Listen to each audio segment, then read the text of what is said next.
السلام علیکم ناظرین، امید ہے آپ خیریت سے ہوں گے۔ اچھا، ابھی جو موضوع چل رہا ہے اور ابھی جو گفتگو چل رہی ہے وہ اسی حوالے سے سوشل میڈیا پر بھی بڑا زور و شور سے جو ہے نا یہ عنوان اور یہ مدعا اٹھایا جا رہا ہے کہ پاکستان نے سیز فائر کیا۔ تو یہ پاکستان کے لیے بہت خوشائن بات ہے، اور اللہ تعالیٰ نے پاکستان کو عزتوں سے نوازا، اور اچھی بات ہے، یہ ہونا بھی چاہیے۔ ٹھیک ہے،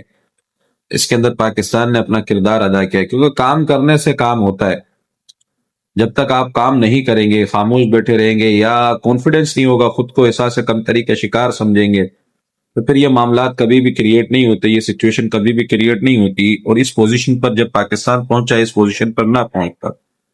اس سے پہلے بھی ایک حکمران، ایک حاکم مسلط تھا ہم پر، اور اس نے تو انڈیا کے جو لوگ پکڑے تھے ان کو بھی واپس کر دیا تھا۔ لیکن اسی کے برعکس جب ابھی انڈیا نے حملہ کیا تو انڈیا کو منہ توڑ جواب دیا گیا تھا، جس کے بعد انڈیا خود پچھتا رہا ہے کہ ہم نے پاکستان سے جنگ کیوں کی، کیونکہ اس جنگ کے بعد پاکستان کی پوزیشن بہت واضح اور بہت نمایاں ہو گئی، اور دنیا کے اندر پاکستان کی تعریفوں کے پل باندھے جا رہے ہیں، اور دنیا کے اندر پاکستان ایک تعارف کے ساتھ جو ہے نا ابھرا ہے۔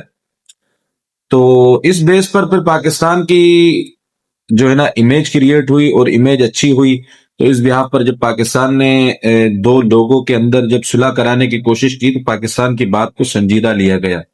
تو اسی لیے سنجیدہ لیا گیا کہ پاکستان نے اپنے آپ کو منوایا، اور پاکستان نے ایسی ایفرٹس کی، ایسی جد و جہد کی جو قابل تحسین اور قابل داد ہیں۔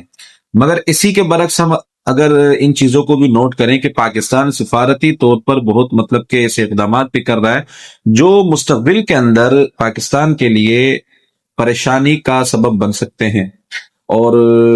افغانستان ہو گیا، ایران ہو گیا، چین ہو گیا، جب تمام تر معاملات ہمارے سب سے بہتر ہیں تو ہمیں چاہیے کہ ہم افغانستان سے بھی جو ہے نا ان معاملات کو بہتر بنائیں، کیونکہ دو مسلمان بھائیوں کا آپس میں لڑنا دنیا تو تماشا دیکھتی ہے۔ آپ نے ایک چیز نوٹ کی ہوگی، جب انڈیا اور پاکستان کی لڑائی ہوئی تھی تو اس وقت تو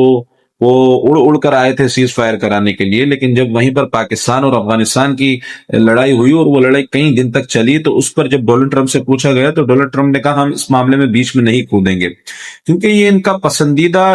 مشغلہ ہے یہود و نصارہ کا اور مشرکین کا، کہ وہ مسلمانوں کو آپس میں لڑتے ہوئے دیکھیں، یہ ان کا بہت پسندیدہ مشغلہ ہے۔ تو اور ان تمام باتوں کے بیچ سعودی نے بڑا مطلب کہ بردباری کا مظاہرہ کیا۔ سعودی نے ایک اچھا اقدام یہ کیا کہ جواب نہیں دیا، ٹھیک ہے، اور ایران نے ان کی بیسس پر حملہ کیا۔ یہ ایک الگ مطلب کی تھیوری ہے، اس کے اوپر ایک الگ بحث کی جا سکتی ہے، ایک الگ ڈسکس کی جا سکتی ہے۔